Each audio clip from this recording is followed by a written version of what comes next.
hermoso. ¿Cómo se la pasaron, chicos? ¡Bien!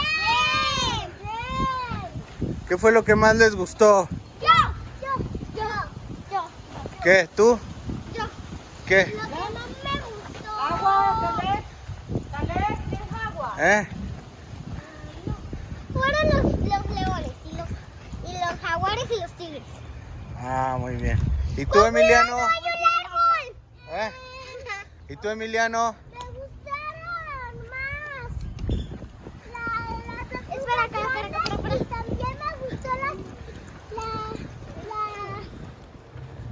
las patitas y también todo. A ti, Caleb, ¿qué fue ¿A lo ti? que más te gustó? Caleb. Todas. ¡Ya! Mamá, mi amor. Las serpientes. La serpiente. Todas las serpientes y las tijas. ¿Y las lagartijas? Ajá. Y nada más había ¿Qué más, bebé? ¿Y a ti? A mí lo que más me gustó